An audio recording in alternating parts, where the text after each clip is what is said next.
سر اگر آپ کو خدا نخواستہ عید کا پہلا دن مودی کے ساتھ گزارنا پڑ جائے تو آپ کیا مشورہ دیں گے ان کو؟ کیا کوئی گلہ شکوہ کریں گے؟ کوئی ان کو عقل کی باتیں بتائیں گے؟ کیا کریں گے؟ سب سے تو پہلے میں ان کے سامنے 2-4 گائے ذبح کروں گا اور پھر اس کو دعوت کروں گا کہ آپ میرے ساتھ ٹکے کھاؤ. اول تو ایسا دن کوئی آئے نہ تو بہتر ہے کہ میری عید برباد ہو، لیکن اگر آئے تو پھر ایسے ہی ہوگی. شہریار سر، آپ کی پارٹی کے ایک ممبر تھے فیاض الحسن چوہان صاحب، ان کے ساتھ اگر آپ کو عید گزارنی پڑے ایک بند کمرے میں تو آپ کی عید کیسی گزرے گی؟ احترام انسانیت جو ہے وہ اوبلیگیٹری ہے، چاہے آپ کا بدترین دشمن بھی کیوں نہ ہو، کیونکہ ہم اللہ اور اللہ کے محبوب کے ماننے والے ہیں. امام الانبیاء کو رحمت للعالمین، تمام جہانوں کے لیے رحمت. آپ صلی اللہ علیہ وسلم نے اپنی زندگی میں ہر کسی کو عزت دی، اور ایک دفعہ پھر پولیٹیکل آئیڈیالوجی کا ڈفرینس ہو، کوئی بھی کسی حوالے سے، اب اگر آپ کسی سے ڈفرینٹ رائے رکھتے ہیں، اس کا یہ مطلب نہیں ہے کہ آپ اس کی قدر نہیں کرتے. ہمیں ایک دوسرے کی عزت کرنی ہے. آپ کے پروگرام کے توسط سے اپنے جوانوں کو بتانا ہے کہ اگر ہم صرف ناگانی آفت، زلزلہ، ہندوستان سے جنگ یا لڑائی ہو، اگر تب ہم نے ایک ہونا ہے، یہ اللہ کی خاص کرم نوازی ہے. لیکن باقی 365 دن کیوں ہم ایک قوم نہیں بنتے؟ ڈفرینس آف اوپینین ضرور رکھیں، ہمیں ٹالرنس آنی چاہیے، ایک دوسرے کو سننے کی برداشت آنی چاہیے، اور پھر اپنے اپروچ کو لاجیکلی دلیل کے ساتھ آگے پیش کریں. میرے خیال میں اس وقت کی ضرورت ہے. ایک اور چیز میں تھوڑا سا ایک ایکسٹرا منٹ لوں گا آپ کا.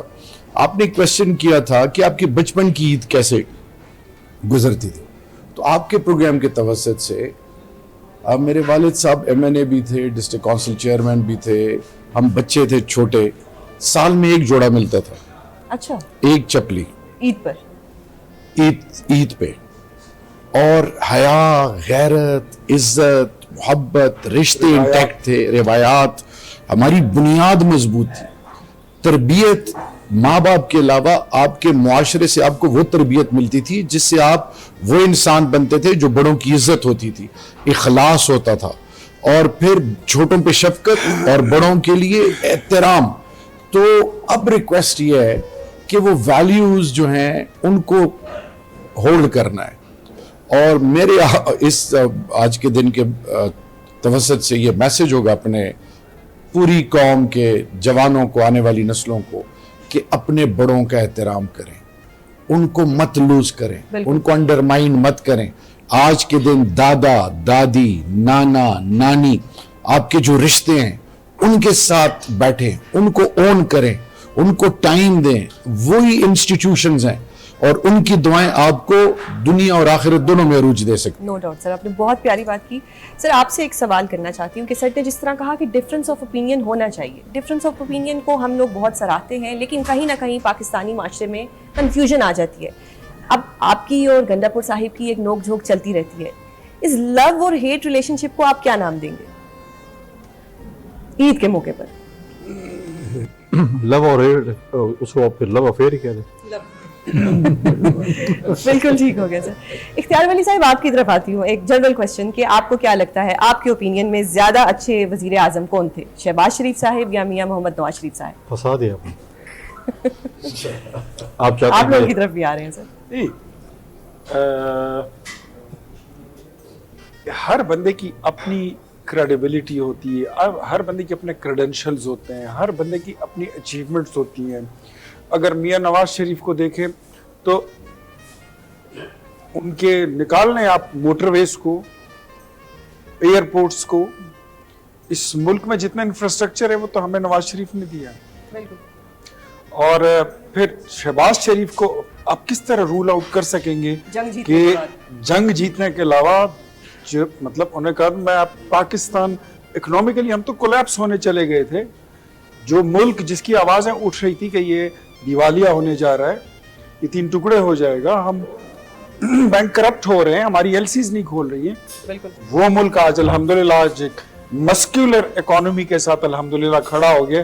تو دونوں کی اپنی اپنی امپورٹنس ہے، اس میں ایک کو چننا اٹس امپاسبل. سر آپ کی طرف آتے ہیں فیصل سر. سندھ میں کس کے دور میں زیادہ ترقی ہوئی, قائم علی شاہ یا مراد علی شاہ؟ دیکھیں چلتی ہے یہ ترقی, جو آپ کہیں تو کنٹینیوٹی ہے مراد علی شاہ اور قائم علی شاہ کی. اس میں دیکھیں قائم علی شاہ کی اس میں زیادہ میں بھی پروجیکشن نہ ہوئی ہو, لیکن میں سمجھتا ہوں کہ مراد علی شاہ ایک بڑے ایجوکیٹڈ اور انرجیٹک چیف منسٹر ہیں. اور اگر آپ دیکھیں کہ اس وقت بھی جس طریقے سے وہ چیزوں کو آگے لے کر چلے, مراد علی شاہ قائم علی شاہ کی اپنی خدمات ہیں پارٹی کے لیے. جس طریقے سے انہوں نے پارٹی کے ساتھ شیخ ذوالفقار علی بھٹو کے ساتھ انہوں نے اپنی پولیٹیکل کیریئر کا آغاز کیا تھا, اور ابھی بھی بلال بھٹو زرداری صاحب کے ساتھ مطلب ہے کہ ابھی وہ اپنے آپ کو نوجوان سمجھتے ہیں, اور بڑے اس سے بہت سے انہوں نے اتار چڑھاؤ دیکھے ہیں. تو ہر کسی کا اپنا ایک رول رہا ہے پالیٹکس میں. آپ یہ نہیں کہہ سکتے کہ یہ ہے, کوئی کنٹینیوٹی ہے ایک, میں سمجھتا ہوں کہ ایک ترقی کے سفر کا.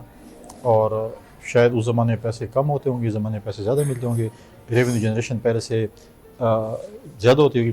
لیکن میں ایک بات ہوں کہ جو ماضی کے لوگ تھے ان کے پاس پیسے تھوڑے ہوتے تھے, ان کا کام زیادہ نظر آتا تھا. سکون پیسے زیادہ ہو گئے, کام تھوڑا نظر آتا. کام تھوڑا ہو گیا. شہریار سر, اب جیسے میں سب سے پارٹیز کے سوال کر رہی ہوں, آپ سے بھی ایک سوال ذرا سیریس کوشچن ہے کہ ساری پارٹیز سے کوئی نہ کوئی غلطی ہوتی ہے.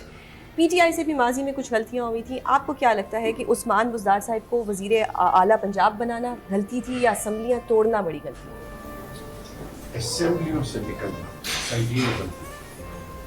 صحیح. اور دیکھیے جی, ہم کوئی بھی پولیٹیکل ورکر اپنی لیڈرشپ کے کو اپنا پوائنٹ آف ویو دے سکتے ہیں, لیکن میجورٹی رولز, کیونکہ جب آپ کور کمیٹی ہو یا پولیٹیکل کمیٹی ہو, آپ یا کسی بھی حوالے سے آپ کا انپٹ لیا جائے تو اس میں میجورٹی جو ہے وہ رول کرتی ہے. صرف میں اتنا کہنا چاہوں گا کہ political culture with the passage of time realization آ جانی چاہیے. بالکل. اختیار ولی صاحب, اگر آپ سیاستدان نہ ہوتے تو آپ کیا ہوتے؟ میں پھر بھی سیاستدان ہوں. اچھا, اگر آپ پھر پوچھیں گی تو میں پھر بھی ہوتا, اور اگر پھر بھی نہ ہوتا نا تو شاید پھر میں زمینداری کرتا. زمینداری مطلب ابھی جو میں چیز مس کرتا ہوں کہ ہماری تھوڑی بہت زمین تھی, میں نے زمینداری نہیں کی. چھوٹے موٹے کارخانہ تھا, ہم نے صنعت کاری نہیں کی. تعلیم تھی, نوکری نہیں کی. آئی واز اسٹوڈنٹ آف, میں اسکول مطلب 5th 6th سے ہی نعت پڑھنا, ڈیبیٹ میں حصہ لینا, اسکول کے سارے فنکشن میں حصہ لیتا تھا, کرکٹ کھیلتا تھا اپنی کالج کی طرف سے, اسکول کی طرف سے میں کھیلا ہوں. لیکن اب بھی میں کبھی کبھی سوچتا ہوں کہ if I could turn the clock back to 1990 and March تو میں شاید زمینداری کی طرف چلا جاؤں. ہاں, بیکاز یہ سیاست اب اس طرح نہیں رہی جس طرح میں نے اپنے بزرگوں کو دیکھا.